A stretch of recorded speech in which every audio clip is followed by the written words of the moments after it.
right, we're going to hear the word a little bit. I really hope that what the Lord has given me will really bless you all.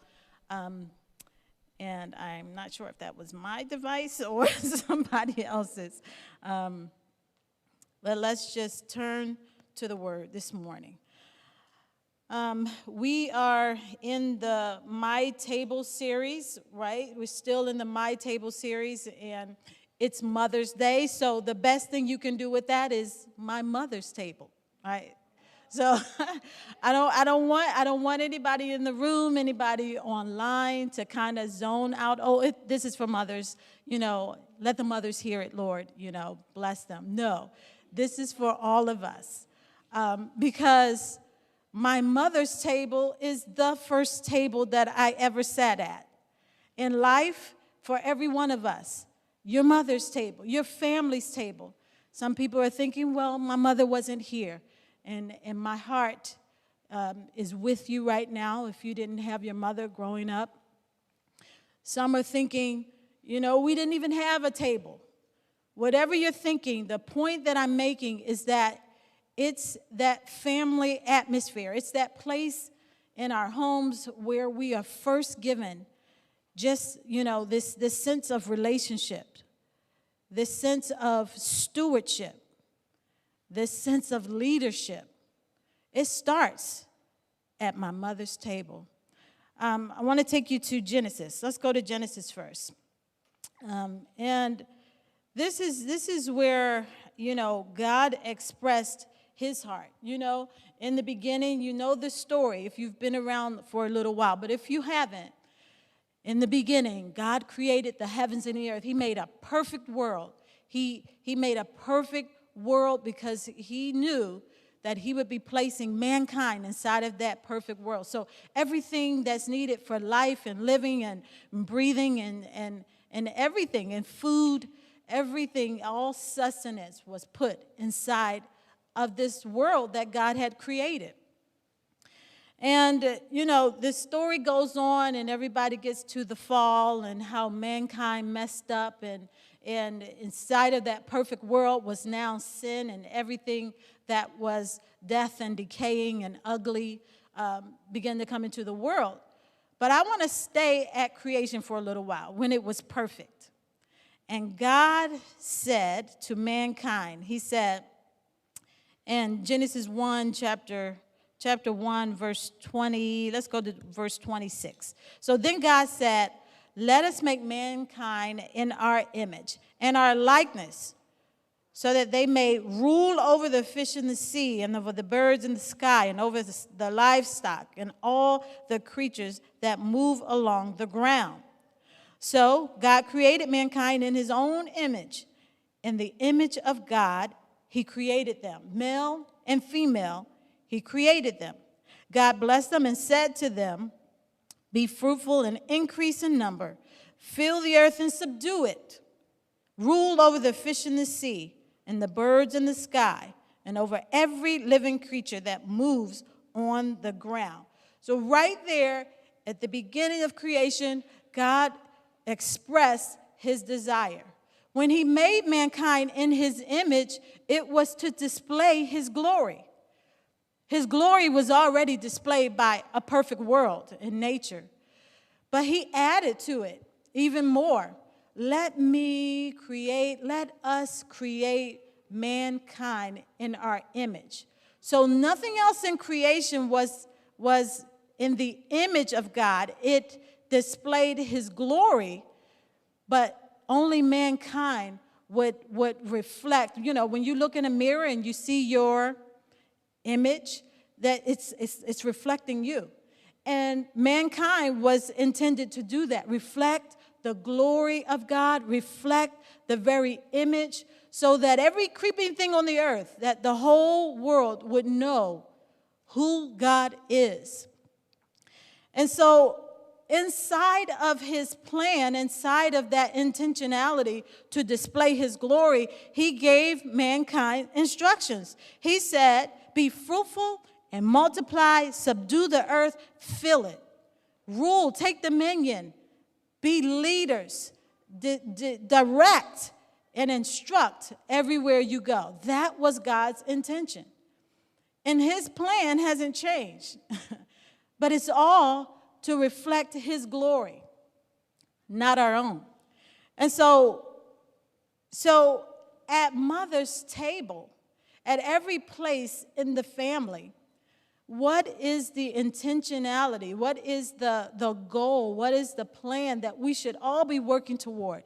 When you sit down and have those meals, I remember growing up, and we would sit at the table. I come from a family of 10. I have 9 sisters and brothers. Yes, we lived in the same house. Yes, we did everything together, mom, dad, and the 10 children.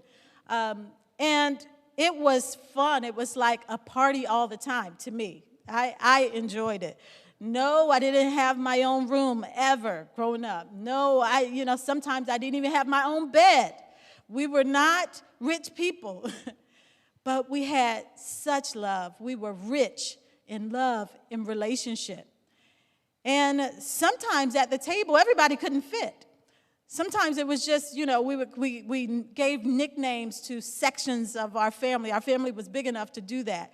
There were the 3 girls. I was part of the 3 girls who were the youngest, There was, the lower 5, the lower 5 of the family, And then there were the older 5. And so sometimes at the table, most times at the table, my memories go back to the lower 5 being at the table. And, mom would fix all the food and, get everything ready. And sometimes she would have us, set the table. And, sometimes she would say, get your brothers and sisters, tell everybody to come to the table. We did not take our time coming to the table because if you miss your moment at the table, you could miss food for that night. Honestly, we did. God always provided for us. But sometimes you didn't get as much as you wanted because you dragged your feet. So we were quick to come to the table. Sometimes dad would be, on his way home, or sometimes he would be late, If he wasn't going to be there, for dinner, mom would always fix a plate and, make sure dad would get what he needed when he got home. But these moments at the table, we would, sometimes we were a little too playful at the table, and mom and dad would, calm down, eat your food, stop playing with your food, stop playing with your brother, that sort of thing. But I have fond memories at the table, at mom's table with my brothers and sisters. This was a place where we checked on one another. This was the place where, you heard about what happened at somebody's day in school. This was the place where mom and dad would teach lessons on life, on anything. But if nothing was said, that was the gathering place where we would just come to that one place in the day, look in one another's eyes, make sure we're all right. Make sure we're still tight in family. And it was good times. This was a place where I could see my mom and dad's relationship. I could see their unity. Even if something was happening with one of us, mom, during the day, oftentimes she didn't even have to discipline us. She would just quietly say, wait till your father gets home. And that would straighten up just like that. That's all she had to say, because there was such unity between them. So at this place, mother's table, this first place that we come to in the world, no matter what we've gotten, good or bad, as you are an adult now, maybe you're an adult now, and sometimes we think, hey, that was mother's table. That was my family's place of gathering. But, I'm going to break out and I'm going to explore, this world, what's in it for me.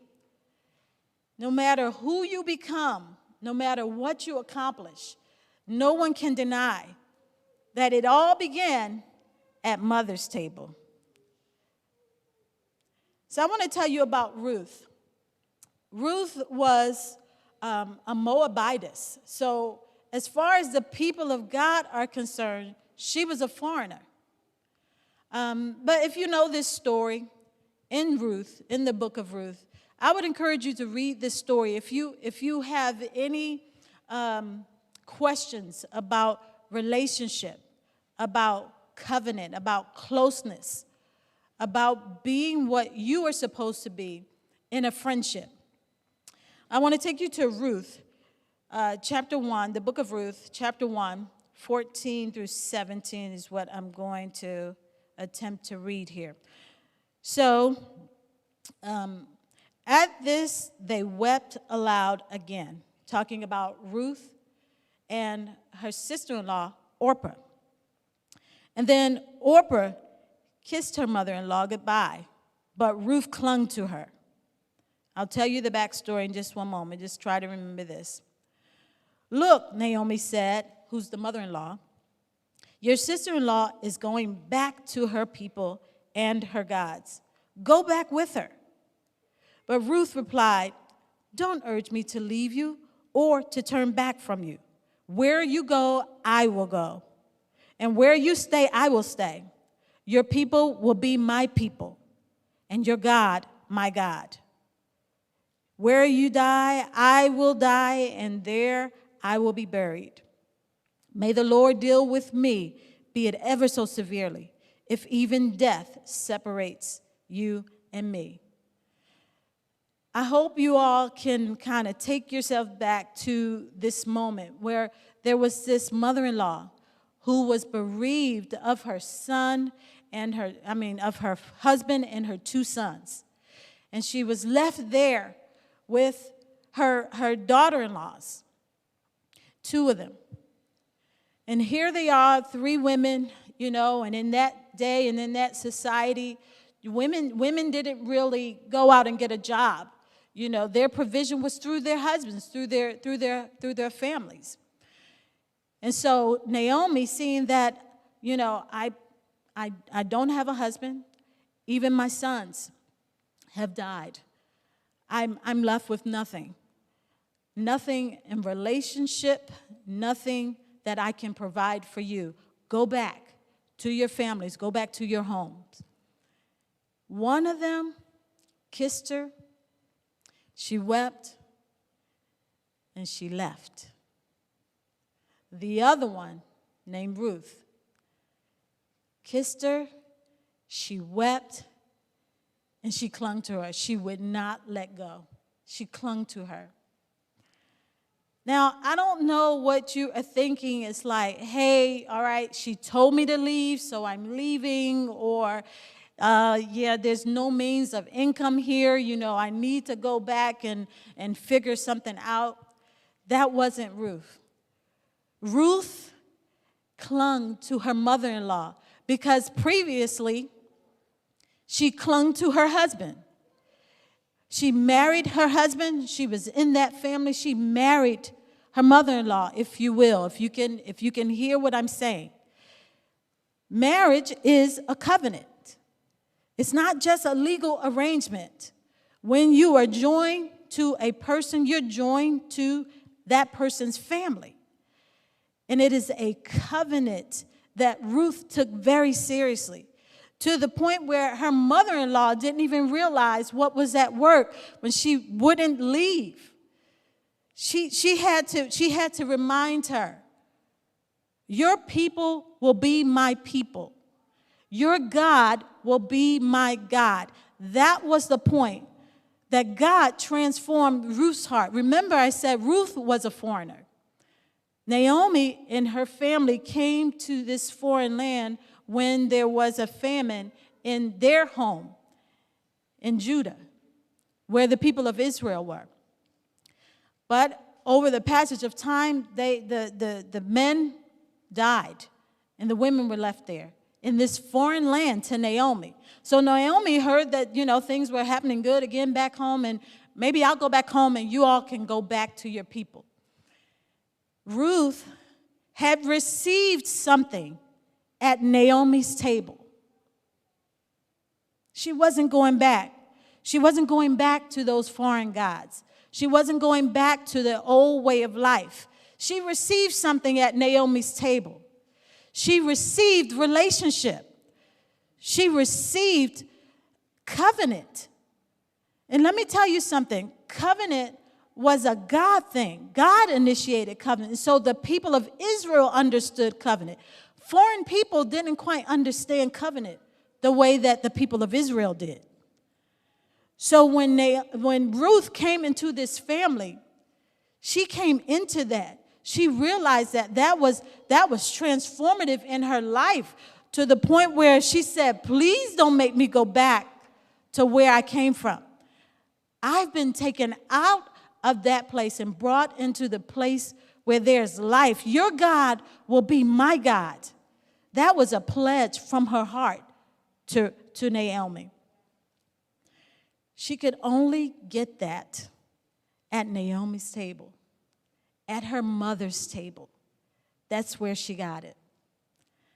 So there's more in the plan of God. His plan was for relationship. That's why he put the man together with the woman.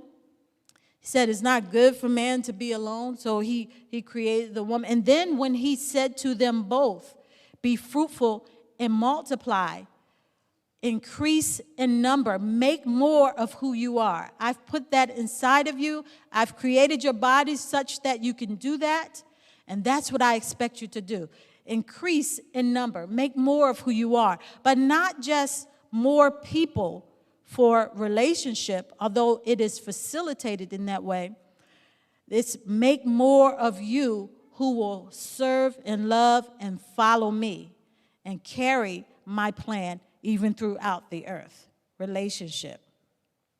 That's what we learn at the table. The second thing, a part of God's plan that we learn at our mother's table, at our family's table, is stewardship. I don't know if you've ever, heard stories of heroic acts done by mothers who have their children are being taken, or their children are, somebody's coming after their children. I've heard one story, and I don't have, definite details. I haven't researched it, but I heard a story. I was in college, and one of my professors told this story, that there was a woman whose car was being hijacked, and she was taken out of the car, and somehow, before the car pulled off, she grabbed the bumper, the back bumper of the car. And people who heard the story or the news or whatever, just like, why is this woman holding on to the car? Just let the car go. You can get another car. But she grabbed onto the car, and it dragged her, for several blocks. When the car was actually stopped, and whoever was there, whoever was, kind of intervening in this crime, they realized that the reason that she grabbed the car, when they opened the back of the car, her son was in the car. This woman was basically willing to be dragged by a car, a speeding car, over I don't know how many blocks. But I don't think it mattered to her how many blocks she would have had to do. She wasn't letting go of the car because her child was in the car. There is stewardship that mothers have, and I don't say this to ignore fathers, because they recognize their stewardship too, but it's Mother's Day, so I'm going to highlight mothers.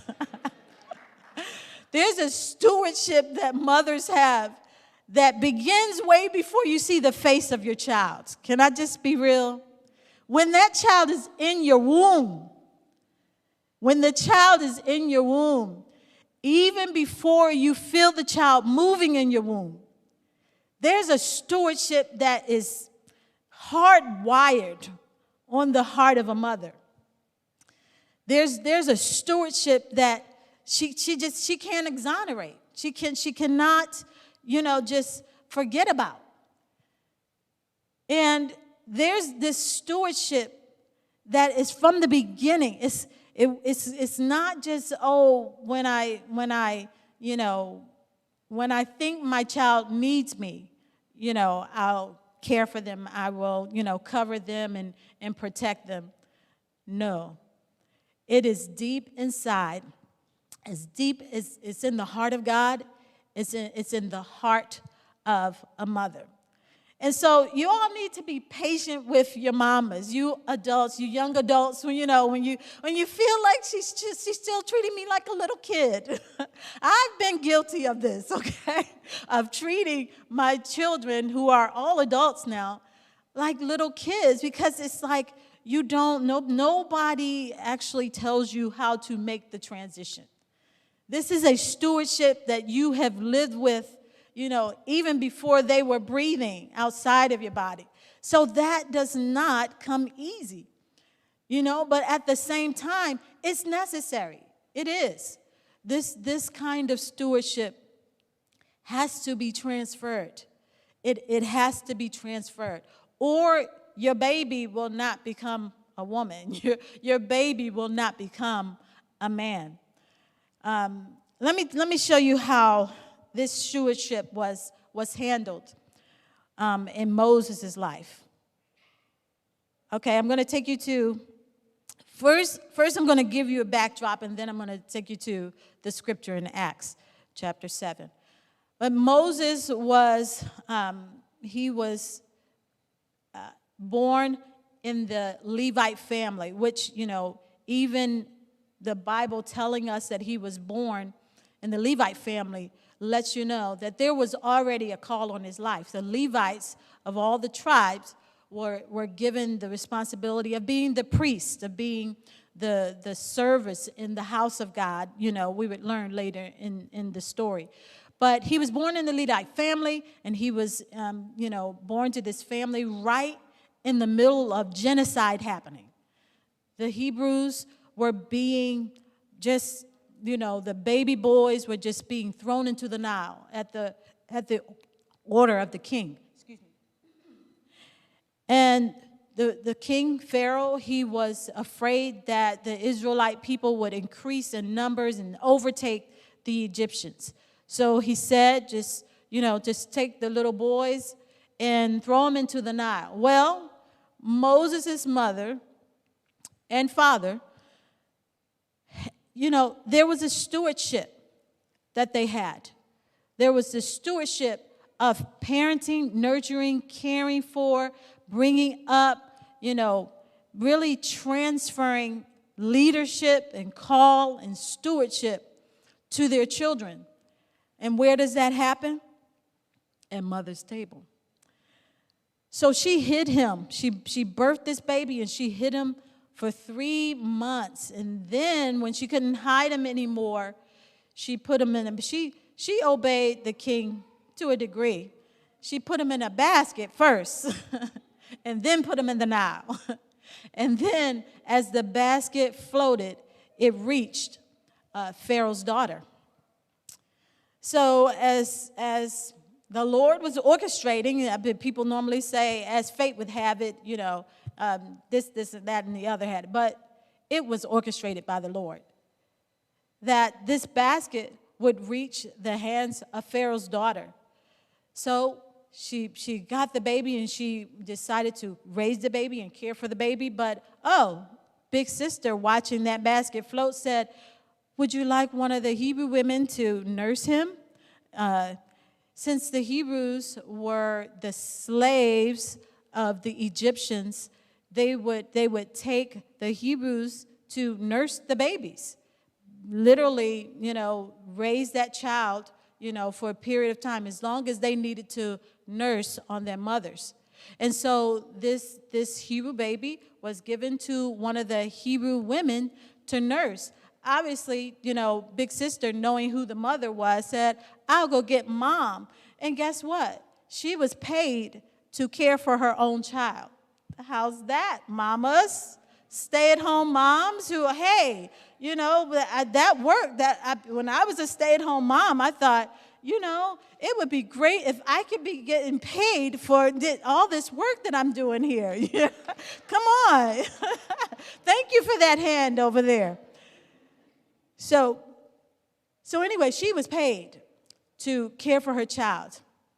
Can you see the orchestration of God to put Moses right back at his mother's table?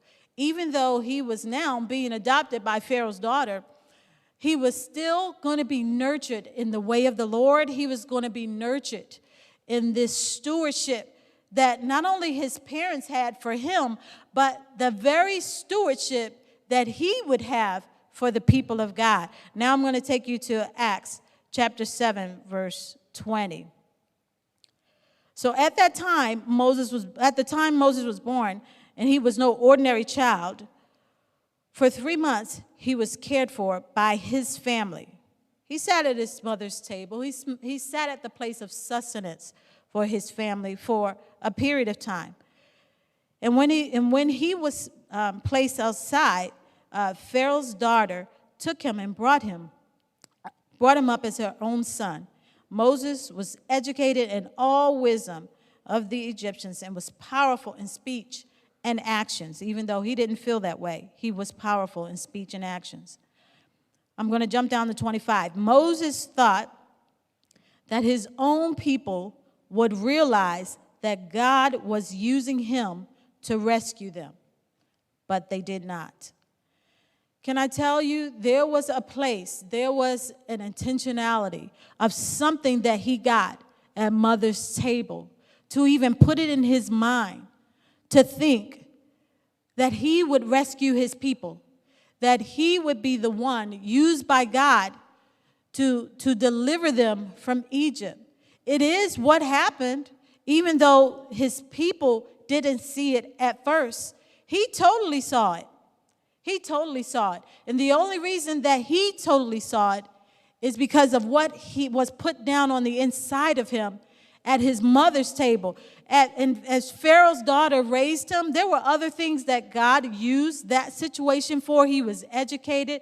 He could even speak to Pharaoh because of what he learned at Pharaoh's daughter's table. But before he got to Pharaoh's daughter's table, he was at his mother's table. He was at his father's table. He was at the place where those family values that came straight from God could be put down inside of him.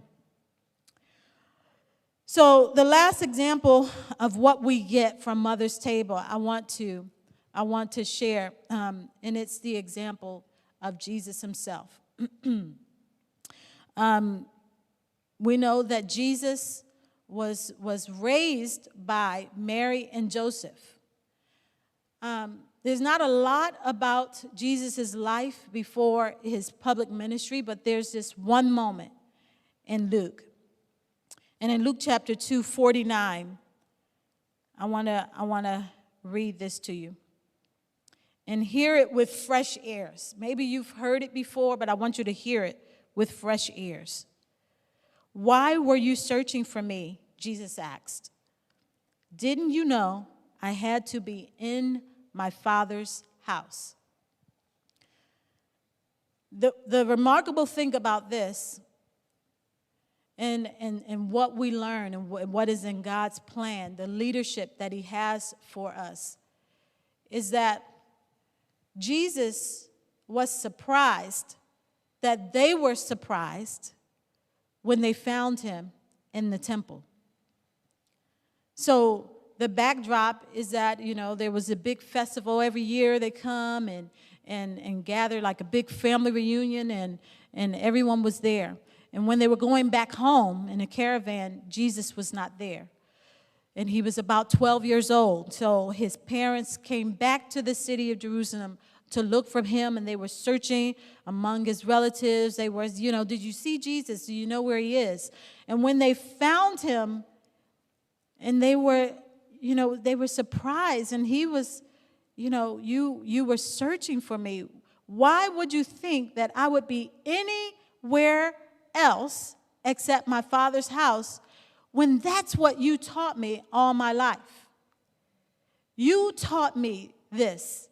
Didn't you know I had to be about my Father's business? Didn't you know I had to be in my Father's house? There is a place that our children will come to There's a place that you as children have come to, and your parents may or may not be aware. They may not be aware of having laid foundations in your life that you have now stepped into building upon those foundations that they began. And so I want to really encourage every one of us. You've grown up in your parents' home. You've grown up at your mother's table. We really need to take stock. We really need to take account of what was sown into us, sown into our lives in the household in which we were born into. There are things that, you would say, well, maybe I could leave that, or maybe I can take that.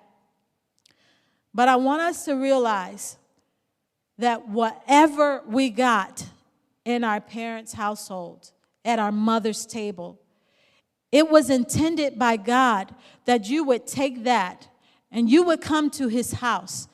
You would come and allow him to intervene where he needs to intervene. Clean up, build up, make better, build upon.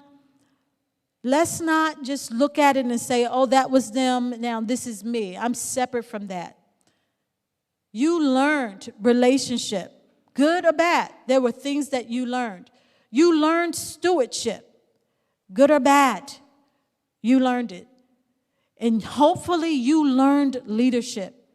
This is in the plan of God, and this is what happens at mother's table. I want to pray for us all. Jesus, I am so grateful to you for my mother, for my parents. They pointed me to you. I didn't understand everything that I was shown then. And maybe in some places you have now shown me how to apply it in even better ways. But Lord, I can't deny that they gave me birth. They taught me relationship. They taught me stewardship, to be a good steward of what I was entrusted with. And they taught me leadership. No matter when it would unfold and take shape in my life, the foundations of it started right there. And so I pray for everyone in the room, everyone online, everyone who hears this message, Lord, that they would not throw out or throw away what they learned at mother's table, but that as they would take account, that they would take stock and allow you to breathe life on it, Lord. Allow you to, from your word and by your spirit, build upon it. Build upon the good foundations that were started. And allow you, as they come to your house, to finish the good work that you began. In Jesus' name, amen.